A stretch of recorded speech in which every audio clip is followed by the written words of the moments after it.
مقامات قرقیزستان گفتند یک افسر سابق بلند رتبه و سردار سابق یکی از بازداشتگاه‌های کشور خود را آویخته و خودکشی کرده است. جسد ایمانقل تلتایف سردار بازداشتگاه ولایت چوی را روز 20 نوامبر در یک حجره شفاخانه بازداشتگاه پیدا کردند و مقامات میگویند تحقیق سبب‌های مرگ او شروع شد. ایمانقل تلتایف را ماه گذشته بعد فرار 9 زندانی از بازداشتگاه زیر نظارت او دستگیر کردند و در این باره صحبت داشتم با سلطان کنزروف همکارم از بخش قرقیزی رادیوی آزادی. سلطان، مقامات رسمی تا کنون درباره جزئیات مرگ ایمانقل تلتایف چی گفتند؟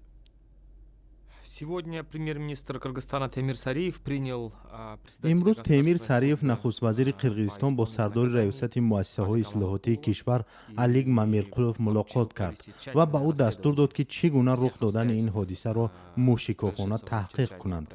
به احتمال غالب یک کمیسیای مخصوص تشکیل می شود و فعالیت ریاست مؤسسه های اصلاحاتی هم بررسی می شود، چون که باری اول نیست که در زندان ها این گونه حادثه ها رخ می دهند. یک ماه باز است که در بازداشتگاه‌های کشور حالت‌های فوق‌العاده رخ می‌دهند.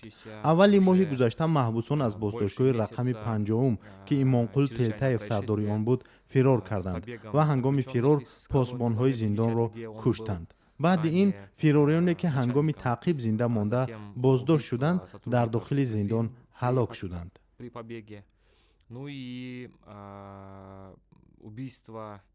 тех задержанных живых заключенных, которые потом скончались в заключении.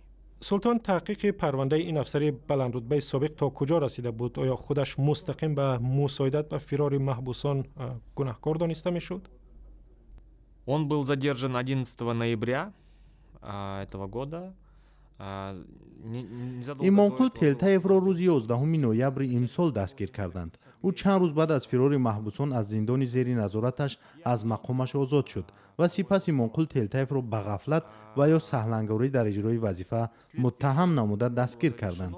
تفتیشات انجام نیافته بود و از این رو گفتند دشوار است که آیا مقامات فقط با اعلان اتهام سهلنگاری قناعت می‌کردند یا او به قانونشکنی دیگری متهم می‌شد. ولی خویشاوندان ایمانقل تلتایف از جمله جیان و پسرش میگویند که سندهایی دارند که میتوانند بیگناهی تلتایف را ثابت کنند.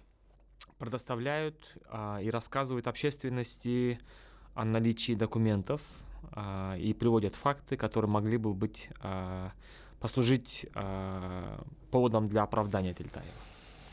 تشکر. همکارم سلطان کنزروف از بخش قرقیزی رادیوی آزادی صحبت میکرد.